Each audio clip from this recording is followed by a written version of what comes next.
Welcome back to HUDs, a microphone, a spotlight, and a stage. For some people, that's all they need to entertain you.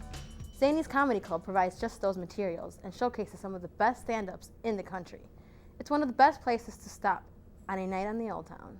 My name is Bert Haas, and my official title is Executive Vice President of Zanies Comedy Clubs. I've been with Zanies on and off since 1980. This club, the one in Old Town, is our original club, and it's what you would call a city club.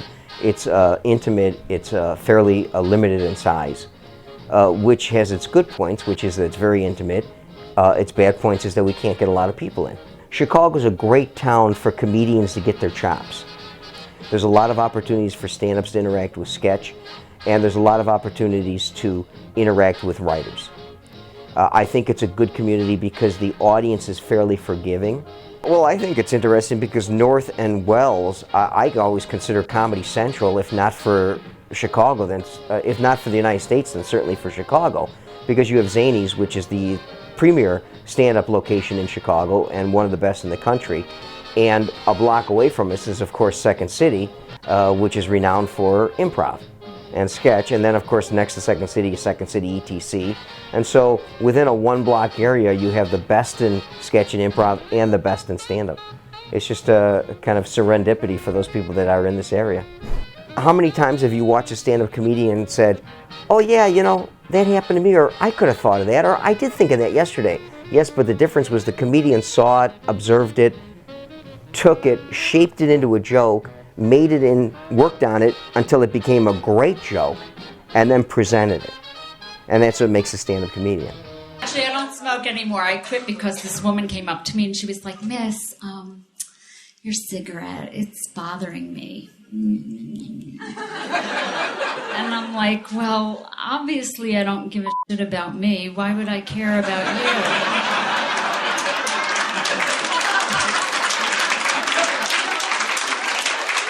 you? If you ask most people what their greatest fear is, they will tell you speaking in public.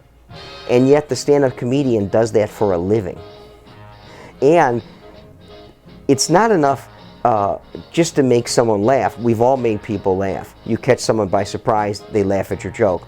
The stand-up comedian has to go up in front of a crowd that expects to be made to laugh and has paid for it, and sometimes paid a lot of money. And so the level of talent has to be significantly higher than just you and me trading jokes. We all think of jokes, we all have a sense of humor, we've all made people laugh. What makes the stand-up special is then he or she has to go and work on that joke and make it better, and not just take the obvious punchline that they thought of that day, but then see, well, how can we make it better? How can we add jokes to it? How can we do a callback to it? In addition to that work, they then have to present the joke on stage, and part of the art of stand-up comedy is presenting a joke for the 1000th time as if you're telling it for the first time. And that's a real art. Dan Solomon is sitting down with stand-up comic Dan Ronan to talk about his experience at the club. Hey, stand-up, that's a tough gig. Thankfully, I have a team of skilled people that tell me what jokes to tell when I want to tell a joke. Dan Ronan, I hear you're a pretty funny guy. Yeah. I am. I'm Yeah? a very funny person. You know, I want to be a comedian. Oh, do you? Yeah, do you think my beauty would get in the way of doing stand-up, though? Because I'm really... That's what people said to me when I first started out. They were like, you're just too good looking for this. Really? Yeah. That surprises me that people would say that. Why is that? I don't see it.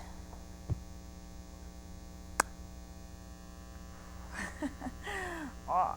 So, what's it like when you write jokes?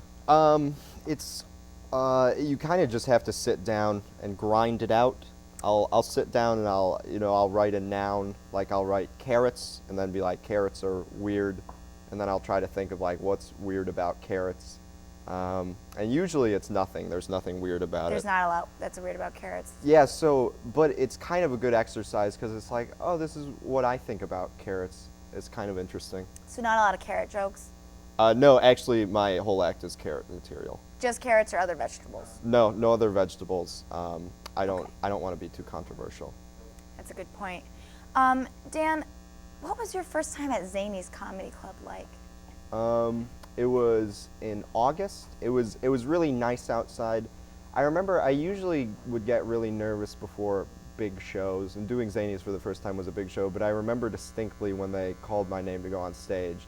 I felt very good going up there. Felt comfortable. It's a very nice room. And then you bombed. No, actually, I killed. Letterman was in the crowd. Leno, Carson's daughter was there. She said she was Carson's daughter. I couldn't be sure. Did she look like her? Him?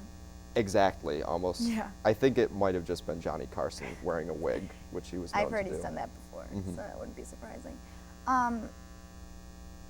Do you think I have what it takes, just from this interaction you've had with me? No, I would say definitely not. Okay, well that's a pretty solid answer. Yes. All right, well I'd like to thank you for coming in, and back to you, Leah. Thanks, Julia. Coming up, we find out that why tobacco is a cash crop for a reason. Hoods, a Night in the Old Town will be right back.